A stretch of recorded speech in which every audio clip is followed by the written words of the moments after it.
So here we have the Audi Q3 S-Line automatic on a 16 plate. I'm going to start off by showing you around the outside of the car, and then we'll hop in and run through some controls on the inside. But from the outside, you can see it's a 5-door car with alloy wheels and tinted windows. Let's start off inside the boot and then work our way around the rest of the car from there. So the tailgate on this car will open electronically. You can do that from the key or by pressing the button on the tailgate itself. As we approach the back of the car, you can see we have reversing sensors, plenty of boot space as well, along with that 60/40 split folding rear seat, and then underneath this tray section, a space saver spare wheel. Okay, so we're just going to work our way back round to the front of the car, and then we'll hop in and run through some controls on the inside. But now that we've done a full circle of it, you can see it's in excellent condition the whole way round.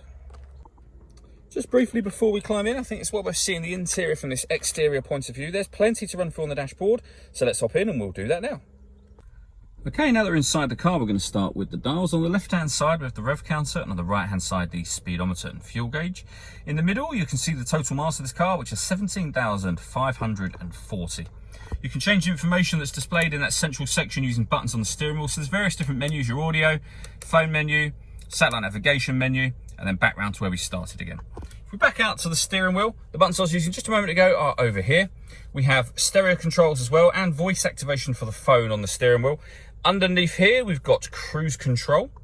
And over in the center, the main screen for the car. So this is where, amongst other things, you can access your satellite navigation, you can pair your phone, and all these movements that I'm making are all being done using this dial in the middle of the stereo. So you can use this, you can use these buttons to take you directly to certain menus should you wish to, and these represent the 4 corners of the screen. So when we're on the screen, you can see 2 of the corners are being highlighted there, so you could use the corresponding buttons to access those things.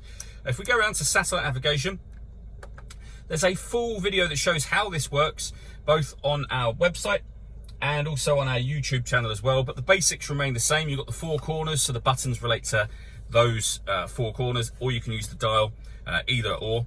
If we go back to the main menu, when it comes to music in this car, we've got the radio, of course, and when it comes to radio, we've got DAB, FM and medium wave radio available. If you're listening to your own music, that's done under the media heading just there. And again, we've got plenty of ways that we can listen to that. You can see those being highlighted there, and they include Bluetooth audio. So once you pair your phone, obviously you can make and receive phone calls. You'll also be able to listen to your music as well. Working our way down, we have the buttons that I mentioned a moment ago, and the main volume for the stereo, and you can see the CD player just there, and a couple of SD memory card slots beneath that. We then have these buttons here. So drive select will change the driving setup of the car. So you can put it into dynamic, efficiency, or auto. And whenever you push that button, it will basically go around, as you can see there, in a circle through all of those different options, and you can leave it on whichever one you want it on there. Next to that, we've got the stop and start. This car is designed to cut out when it's stationary in traffic to save you fuel. Hit that button to turn that system off. You can turn off the traction control and the parking sensors from here as well. We move the gear lever out of the way for one moment. You can see we have dual zone climate control. So you can adjust the passenger temperature, the driver temperature, the direction you'd like the air to be distributed in. The air conditioning is on when that light shows, so off, back on again. Or you can hit auto. The car will now take control of the direction of the air and the fan speed to maintain those temperatures for you. You can override that by readjusting the fans at any point and put it on whatever setting you want it on manually again. We have a rear heated screen. That button will send the air conditioning to the front screen of the car.